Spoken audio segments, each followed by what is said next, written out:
दोस्तों, आज की कहानी है मम्मी जी बाव आसमान सुरा है और तुम ठूसने में लगी हो। दोस्तों, कहानी शुरू करने से पहले आपने अभी तक हमारे चैनल को सब्सक्राइब नहीं किया हो तो कर लीजिए ताकि आपके पास पहुंच सके हर नया वीडियो। दोनों पोता पोती स्कूल जा चुके थे। सुमित्रा जी ने अपने बेटे और बहू का भी टिफिन तैयार कर दिया था। अपने पति के लिए फिर दलिया बनाने लगी। तभी उनकी बहू राशि बोली, मम्मी अभी तो पापा जी सो रहे हैं क्या? सुबह ही नाश्ता कर लेंगे। पहले आप सुमित की और मेरे लिए चाय बना दीजिए, फिर पूरा दिन आपको घर पर ही रहना है। बहू, तुम्हारे पापा को दवाई देनी है, उन्हें शुगर है इसलिए ज्यादा देर भूखा नहीं रह सकते। सुमित्रा जी राशि से कहती है।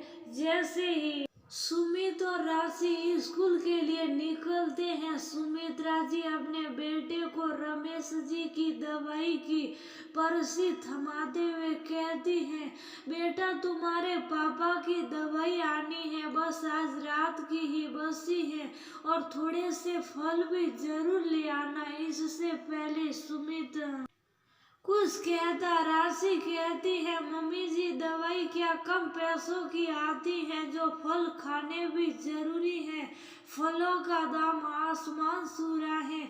सुमित राशि को आंख दिखाता हुआ कहता है, राशि में अपने माता पिता की जिम्मेदारी उठाने में सक्षम हूँ। तुम्हें उन्हें कुछ कहने का अधिकार नहीं है क्योंकि मैं अपने माता पिता के लिए कभी तुमसे कुछ करने के लिए जबरदस्ती नहीं की है। कहते हुए दोनों ऑफिस के लिए निकल जाते हैं। सुमित्रा जी जल्दी से रमेश जी के लिए नमकीन दलिया और अपने लिए चाय और नाश्ता लेकर पति के पास जाती हैं तो पति की आंखों में आंसू देखकर तड़प जाती हैं। अपने हाथ का सहारा देकर उन्हें बैठाती हैं और पकड़कर वॉशरूम तक लेकर जाती हैं। मुंह हाथ धोकर आराम से कुर्सी पर उन्हें बैठाती हैं और दलिया खिलाती हैं।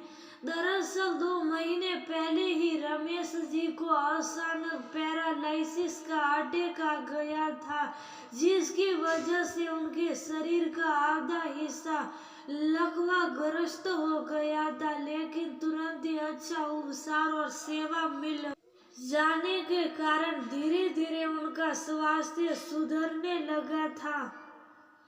सुमित्रा जी ने अपने घुटने के दर्द के बावजूद उनकी सेवा में कोई कसर नहीं छोड़ी थी। सुमित उनका इकलौता बेटा है। 2 महीने में इलाज महंगा होने के कारण बहुत पैसे लग गए थे। रमेश जी की पेंशन भी नहीं थी जो जमा पूंजी थी बीमारी में लग गई थी।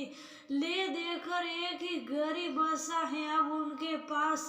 बेटा अपने माता पिता का ध्यान तो पूरा रखता है लेकिन उनके अपने भी सभी खर्चे हैं। बहू बेटा दोनों ही एक ही स्कूल में पढ़ाते हैं। पीछे से सारा काम सुमित्रा जी ही देखती हैं, फिर भी उनकी बहू उन्हें कुछ ना कुछ कहती ही रहती हैं। लेकिन अपने बेटे की गृहस्थी खराब ना हो इसीलिए वे चुप रहती हैं।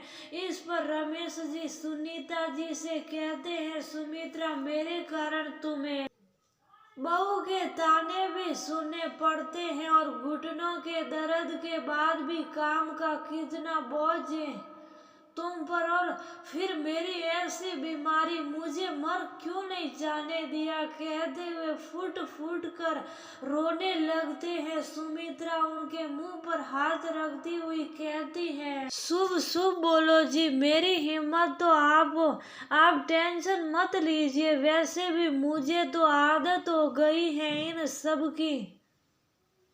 मैं आपको देखकर अपनी बीमारी और थकान सब कुछ भूल जाती हूँ। न जाने कहाँ से इतनी हिम्मत आ जाती है।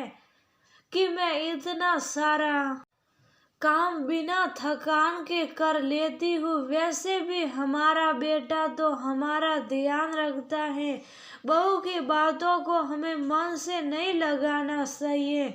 आजकल तो बच्चे वृद्धा आश्रम में अपने माँ बाप को पहुंचा देते हैं। हमारे बच्चे तो फिर भी हमारा बहुत कर रहे हैं। और वैसे भी मेरे होते हुए आपको किसी बात की चिंता करने की कोई जरूरत नहीं है। आप ठीक रहोगे तो मैं भी ठीक रहूंगी।